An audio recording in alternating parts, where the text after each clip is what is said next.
It is summer once again, and it's a good time to make school shoes for my kids. I plan to make this and that. This one is already done and dusted. Welcome to Pomo Bespoke. But first of all, a public service announcement from Nigeria Senate. In order to enable all of us to enjoy our holidays, a token has been sent to our various accounts by the clerk of the National Assembly. A few moments later. I withdraw that statement. The Senate might withdraw its promises, but Pomo Bespoke will never scam you. So if you give me 12 minutes of your time, I'll give you 12 steps to creating a pattern for this type of shoe. Let us go. Number 1. Tape up your last and measure along the outside part of that last. As you can see on this last, it came to 23 cm.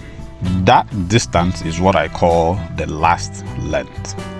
Now this last length is going to be the basis for many, if not all, of the calculations that I'm going to be using in creating the pattern for this pair of shoe. The next measurement you will take, which is of course number 2, is to measure the heel height. And as you saw what I did there, I placed the tip of the last on a pencil and lifted it off of the ground and measured how far the heel lifted off the ground. In this case, you can see that it came to 3 cm. So heel height is 3 cm. So number 3, eyeball the center of the last on both the front and at the back and mark in a few points to indicate that center.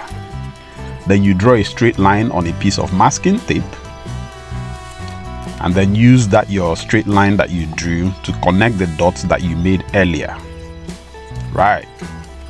See, you do the same for the back, and this line that you drew is called the center line.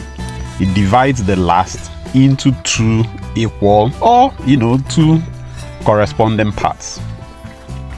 Then number 4 now, you place the last on a flat surface and mark the widest points in front. Those points are called the balls. And if you draw a line to connect the 2 balls, the ball on the inside to the ball on the outside, that line is known as the vamp line. And the point where it intersects with the center line is known as the vamp point. So we've gotten our center line, our balls, our vamp line, and our vamp point. Number 5. Right now, we're going to do some calculations. We're going to find a point at the back of the last known as the counterpoint. The counterpoint, the formula that I use for the counterpoint is the last length divided by 5. So 23 divided by 5 gave us 4.6. So I mark 4.6 from the center of the heel and then added 1 cm to that point. So the first point, 1/5 of the last length, is the counterpoint. Adding 1 cm to it will give us another point called the back height. Then from this counterpoint, 1/5 of the last length, we will divide the outside of our vamp line into 2 and then draw a line from the counterpoint to that middle of the outside vamp line, and that will give us another line called the waterline. So these are the major points and lines on a last. The final point, which is number 5 point that I want to give you, is 1/4 of your last length. You mark it from the vamp point going upwards, and that point is known as the instep. So like I said, the measurement for your instep is 1/4 of your last length, and 23 being our last length, 1/4 of it is 5.6. So having marked all of these lines and all of these points, the next thing to do is to peel off, cut along the center line both in front and at the back, and then peel off the 2 sides that you have done and flatten them on a piece of cardboard paper. So I'm peeling out the inside part. I'll flatten it out on this piece of cardboard paper, and the outside part will be known as the lateral side, while the inside part will be known as the medial side. Stay tuned for part 2 of the tutorials, where we discuss points 8 to 12, creating a mean form and designing the different parts of the boot. Let's go. So number 8, as you can see, we have cut out the different parts of the last along the center line. Now these things that we cut out are known as last copies. I'll proceed to cutting notches on the medial side. So we'll cut notches at the tip right here, the ball, and then at the counterpoint itself, and then at the instep. So what we will do, we'll flip over that medial side. We'll flip it over and trace it out on a plain piece of paper, on cardboard preferably, using those notches that we made to mark in those notches. Then we will align the tip, the van point, and the counterpoint as much as we can together and trace on the lateral side onto the medial side that we had traced in earlier. So we have traced in the two parts of the last together. Then we will mark along the middle of the differential between them. You will notice also that our vamp line will fall in two places. We would also mark in the middle and use the differential, which is the middle, the average, as our new vamp line. Then we'll cut along those middle, and this thing that we now have is what we know as our mean form. Having gotten our mean form, we'll draw a right angle on another plain piece of white paper, white cardboard. And that leads us into the next point, point number 9, designing the pattern pieces. But before we start designing, we'll mark in the heel height, that heel lift that we got initially. We'll mark it in. You remember it was 3 cm. So we'll place the heel of our mean form on that heel height point and the ball on a horizontal line that we got when we drew a right angle, and draw in the mean form. Then we'll draw our vamp line, divide it into 2. Then from our counterpoint to the middle of our vamp line, we will draw our quarter line. Then this is a boot. For any boot, there are extra points that you'd have to find. Now, the distance between the heel and the instep is known as the short heel. You measure it and divide that distance into 2. In this case, you see that it came to 14.2 cm. So if we divide it into 2, it will be 7.1 cm. Then from the heel to the ball, we'll draw another line parallel to that, but this time from the instep. So a line running from the instep that is parallel to the line from the heel to the ball. And then we mark in half the short heel on this new line. Remember, our short heel was 14.2, so half of it is 7.1. We mark it in on this line. Then we draw a perpendicular line from our base right angle line going through that point, and this line will be the center of gravity of our boot. It is from this line that we will calculate the ultimate height of our boot. So in this case, I want my boot to be 13 cm, so I mark 13 cm from where that line intersects with our feather head. To get the front line of our boot, from the instep, you mark in about 0.5 cm and then draw a perpendicular line to run through that new point that you generated, going upwards. Then if you curve a curve from the instep to that line, you have the front of your boot.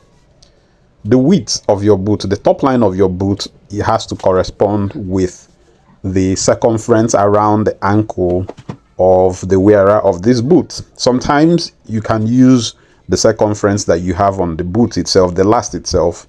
But to be very, very particular, since I'm making it for my daughter and I have her to measure, so I calculate 13 cm, which is the height of the boot on her feet, and measure the circumference around that area. So it came to about 20 cm, as you can see. Came to about 20 cm, meaning that the top line of this our boot will be half of that distance. So if we measure 10 going that way, we will have to stop here, which is 10. So that 10 will pass through the 13 cm mark that we marked earlier. Of course, it will have to be at a right angle to the vertical line that we started out with, the vertical right angle line. So that's the 10 cm mark. We can basically curve it into our back height to get the back of our boot. Or if you want to make it clean and beautiful, you can use your French curve to curve it into the back height and the counterpoint. And there we have the back of our boot. So ladies and gentlemen, we have found the extra points on the boot, which gives us point number 10. And now, point number 11 will be to show you how I got the different pattern pieces of this boot. So this is the design. Now, I didn't want to bore you with every single step involved in getting the design, but I'm going to explain exactly how I got the dimensions and the distances that I used in the design. So we will start from front to back, from front to back. Let's start out with the idea we started out with. The last length, it's 23 cm, right? So all of these parts that you see here are proportions of these 23. Let me guess. This, of course, is the mean form that we used. Yeah, and you guys knew how we got all of this line, measured the height of the boot up to this point, all of that. So no need to explain that again, but let's walk from front to back. So this is the tip of the last. The distance from here to here is 1/4 of the last length, 1/4 of the last length. If the last length is 23 cm, it means that the distance from here to here will be about 5.6 cm. 5.6 cm, you see it? Now this angle here is a right angle. It is a right angle. And then to get this curve here, the distance from here to here. Now, the rule that I use is that anything along the last, like this, anything going along the last, whether this way, from front to back, anything going from front to back will be 1/4 of the last length. Then anything going from inside to outside or outside to inside will be 1/8 of the last length. That is the general rule of thumb that I use in designing my shoes. So how did I apply that rule here? So from here to here, obviously, is going from front to back, so that's 1/4. But from here to here is applying on like this, so that will be 1/8, meaning that the distance from here to here will be 1/8 of the last length. So if 1/4 of the last length is 5.6, 1/8 of the last length will be what? 2.75 thereabout. So that is the distance that we used in this case. So 1, 2, 2.5, 2.75. Yeah. So this, of course, is the middle of our vamp point, and this is our quarter line. And you see that it almost matches the straight line of our quarter line. So if this is our point, then if we drew a line from here to here, we use that to find the curve that we have here. Yeah. Now, check out something. You guys remember this line that goes all the way down here? If I tell you that the distance from here to here is the same distance from here to here, which is, of course, 1/4 of our last length, will you believe me? Check that out. So almost approximately 1/4 of our last length. Our last length is 5.6. This is about 5.8, just about 2. So any error in drawing, even the width of your ink could have generated this error, but this is generally 1/4 of our last length. So how did I get this curve here? I simply used my French curve from this point down to there, and I had that. Yeah? Does that make sense? Is that making sense right now? Now, if you check on the picture that we are referencing, you guys will notice that there is a drop from the top down here. They are not at par with each other. There's a drop. There's about a 3 cm drop. So I took it down 3 cm and then also used my French curve from this point. I think it's something like this.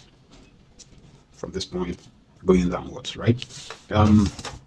So how did I get this point? So I factored in, this is my back height. I basically drew a right angle from my back height, referencing the right angle from this vertical line, drew this that way, and at this point where it intersected here, now because I didn't want this to be straight to just align with this line, I extended it a little bit and then draw a line here to meet it here, and then curve this. Of course, this continues as the elastic pattern. The only other thing is how I got this. I just did about like 1/16 of the last length to get this distance here. Just open it up to about 1 or 1.5 cm really. There's no need to overthink and calculate this. And then follow the curve of the boot to generate this line. My eyelets are spaced about 1.2 cm apart. 1.2 cm apart. Of course, if I wanted, I can still add the Velcro lock to it. I'll decide if I really want to do that. So if I'm going to do that, I'll probably just remove these 2 eyelets and let 1, 2, 3, 4, 5 standard eyelets remain when I'm done with everything. So ladies and gentlemen, that is the pattern. I hope you learned something. You try yours out and let me know in the comment section, or if you're a member of the channel, in our channel membership group, also let me know. I'm happy that you watched on to this point. Until I see you in the next video where we create the shoe itself, God bless you. Peace.